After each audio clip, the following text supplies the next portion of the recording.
Chinese diesel heater. We've amended our mistakes. Everybody's, all the eagle-eyed people out there on YouTube have pointed out that I'd done it wrong, I'd installed it wrong, needed a few amendments, so I've done all that. I've made a quick video showing you what I've done. I think we've got it right this time, seeing as when we did install it, we didn't have any instructions in the box whatsoever. And we had the unit gave us a couple of years ago. So, yeah, we've made some changes down there. We've done what everybody says. We're recycling the air out of the room. That's one of the main things that everybody commented on. And apart from, I haven't gassed myself with carbon monoxide because we only ran it for a couple of days, and we realised we had installed it wrong. We're not daft. So we did put the exhaust outside. I'll show you that working in a minute. We've put a fuel tank on. We've made some alterations. And basically, yeah, I think we're there.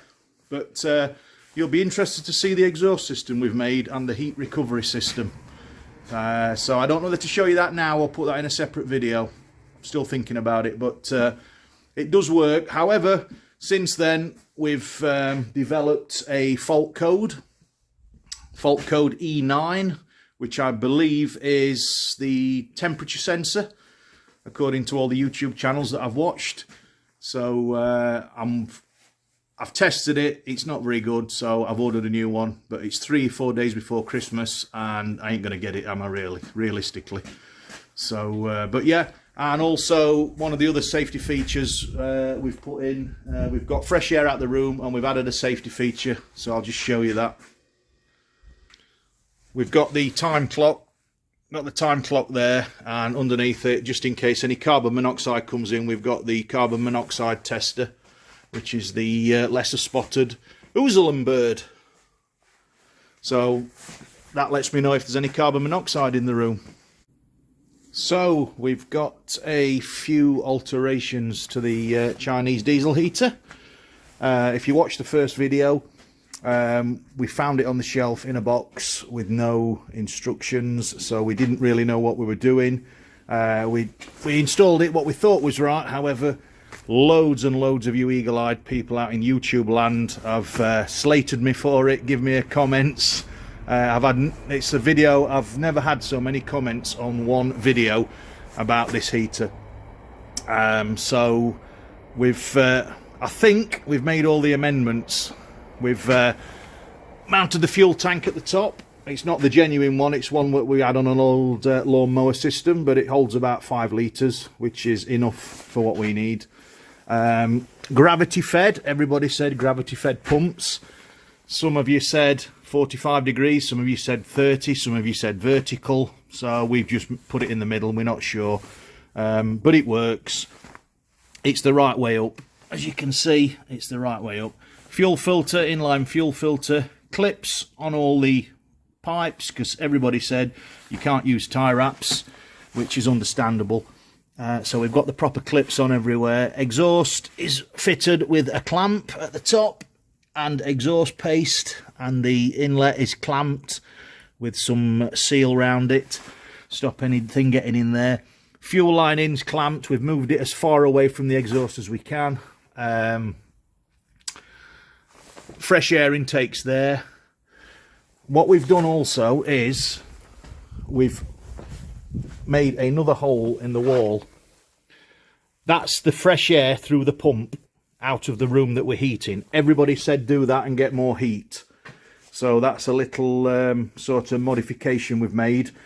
We've moved the hot air into the room. We've moved that up. It was originally there. We've moved it up just to make it easier, because we needed the pipe to pipe on the other end.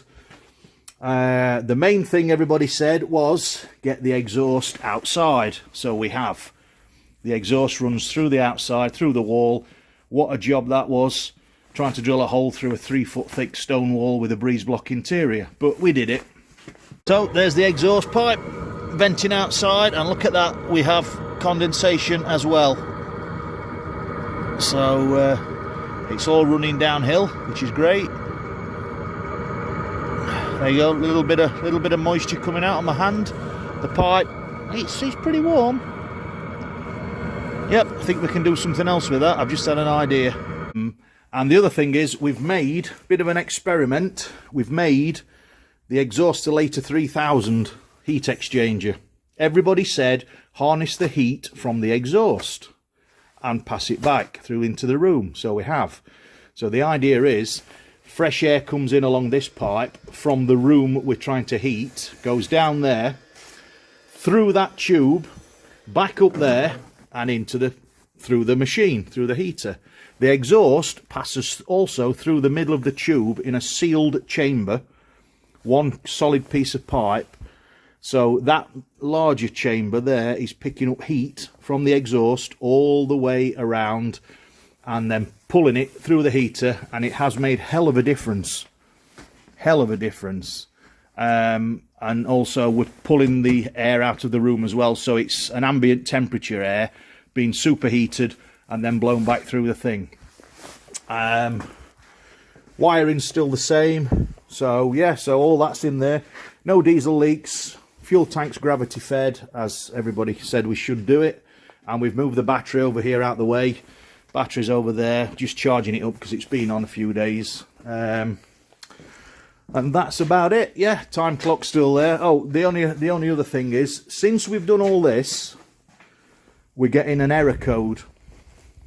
E9 I think it is, error code, which is heat sensor. Now I've took it out. I've watched the videos on YouTube. I've took it out the top. It's in there.